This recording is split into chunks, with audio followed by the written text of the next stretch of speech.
In this presentation, explaining the connections between Freemasonry and the United States, I am not going to speculate.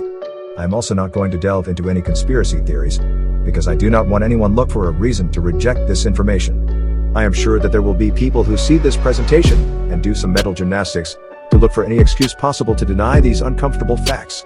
But I cannot control the cognitive dissonance of others. But once you see the truth, I urge you to research this yourself, instead of shooting the messenger. To begin with, George Washington, the father of the United States, was a Freemason. During his lifetime, many people tried to pin him down on whether or not he was a Christian. George Washington avoided answering this question like the plague. The reason why he avoided the question was because he wasn't a Christian. Washington was a deist.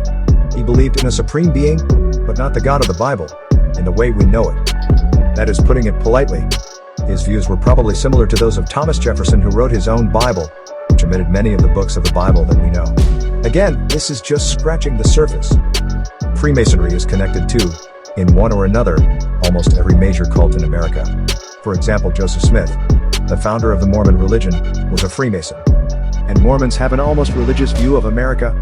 Mormons also believe that they will become gods, just like the serpent said in the Garden of Eden. And in Washington, D.C., there is a painting of George Washington surrounded by pagan gods called the Apotheosis of Washington, which means George Washington is becoming a god. Look it up yourself. One last word about Washington. Deists do not believe in a God who intervenes in the world after creating it. That means they do not believe in Jesus Christ. So we just talked about the father of America, George Washington, and we discussed how he was not a Christian. So now let's take a look at the United States flag, the Stars and Stripes. The American flag was not designed by Betsy Ross. That story is something of a myth. The truth is, the Stars and Stripes, the red, white, and blue, was designed by Francis Hopkins, a Freemason. So the flag itself is Masonic. Which begs the question, what else is Masonic that is directly related to American iconography? Let's find out. Our national anthem, the Star-Spangled Banner, was composed by a Freemason. John Stafford Smith composed the music for the national anthem and was a Freemason. Francis Scott Key wrote the words to the Star-Spangled Banner. Outside of his legal and poetry career, it is rumored that Francis Scott Key was a Mason of Concordia Lodge No. 13 in Maryland. While no formal documentation has been found to prove Key's membership, and the topic is one of debate amongst Masons and lodges nationwide, there is arguably reason to believe that Key was indeed a Freemason. Next, you have the most obvious Masonic symbol in the world on the back of the dollar. The pyramid, with the all-seeing eye, is absolutely Masonic. So the symbols are even on our money. The Masonic pyramid symbol was originally introduced on the back of the Great Seal. So one can only assume that more than likely, the front of the Great Seal, the bald eagle, also comes from Freemasonry. But that has not been substantiated so far in my research. But the pyramid, with the all-seeing eye, speaks for itself. What could be a bigger symbol of America than the Statue of Liberty? And yet, a Statue of Liberty was designed, created, and built by Freemasons. Edouard de la Boulaye was the Freemason who had the idea to send America a gift. Edward de la Boulaye was the Freemason who designed the Statue of Liberty. So once again, we see yet another example of Masonic influence on America. Need more proof? Okay, let's do this. Did you know that the Declaration of Independence was written on a Masonic apron? Talk about symbolism. Shall we continue? Let's talk about Ben Franklin for a bit, shall we? Ben Franklin was also a Freemason. Why were the bones of 28 people, many of whom were children, buried beneath Ben Franklin's home? Now you can trust the spin that some gatekeepers will use to explain this, where you can begin to question everything. While Franklin was in London from 1757-75, some historians believe he was a member of the Medmenham monks, also known as the Hellfire Club. This was a group of libertine men who were known for their perverse sexual proclivities and their rejection of religious constraints. While his actual membership cannot be confirmed or denied, historians point out Franklin had close friendships with some of the club's most notorious members, including its founder, Francis Dashwood.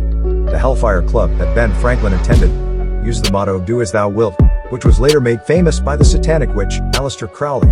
Want to learn more? Let us continue. Washington, D.C. was designed by Freemason Pierre Charles L'Enfant. Not only is the Masonic square and compass evident in the street layout of Washington, D.C., but there is also an upside-down pentagram built into the city streets. Now let's discuss the more esoteric aspects of Washington, D.C.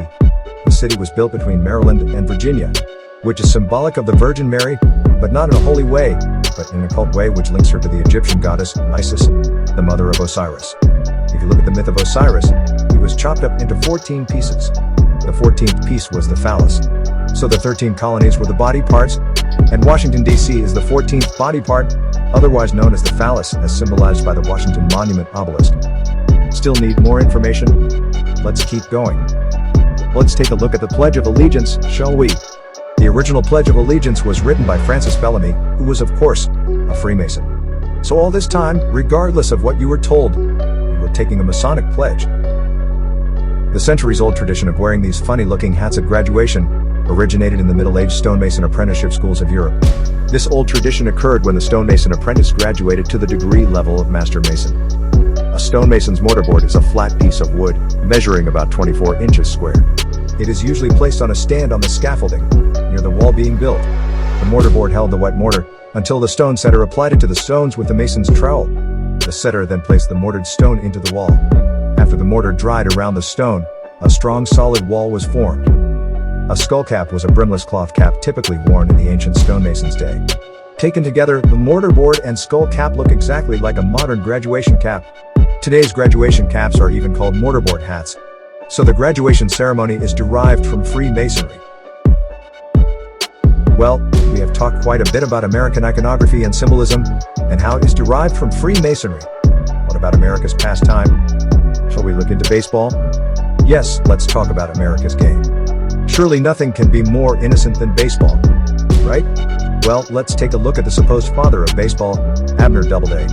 Abby Doubleday was into the occult, specifically theosophy, the same occult practice adhered to by Madame Blavatsky. But to be fair, Abner Doubleday did not create baseball. Many people would say that Alexander Cartwright, a Freemason, invented the game of baseball. But even that is debatable.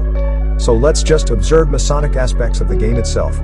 To begin with, there is the diamond shape of the infield. The diamond is a well-known Masonic symbol. Today you can see people like Jay-Z and others throwing up the occult diamond hand sign, and there is clearly a resemblance to the square and compass in the game's layout in right angles. Then you have the checkerboard pattern mode into many baseball fields. Then there is the similarity between the third degree of Masonry and its resemblance to 3 strikes, 3 outs, and multiples of 3 such as 9 innings. But I am not the first person to notice all these things. I am simply trying to present the information in this video to help people see all of the evidence. Now it is up to you, the viewer, to either find ways to deny everything you have heard, or accept the evidence and alter your perspective on how you previously perceived the world around you. Thank you for watching, and I hope this provides food for thought. One last thing. It is no secret that once Freemasons attain the 33rd degree, they must say that they worship Lucifer. Albert Pike's book, Morals and Dogma, is required reading for Freemasons. So you can research that yourself. But the point is that Freemasonry is Luciferian. Once you see all of the connections we just made to Freemasonry, then this may lead you to cognitive dissonance. You have a choice. You can either continue to believe in everything you have been taught, and tell yourself that Freemasonry is not really a bad thing, which would imply that Lucifer was not such a bad thing. Or you have to face the fact that there are aspects of this country which are Luciferian. I personally believe this is temporarily Satan's world. So all my faith is in Jesus, not a country in this world. But that is something you will have to decide for yourself. But you cannot say you didn't know.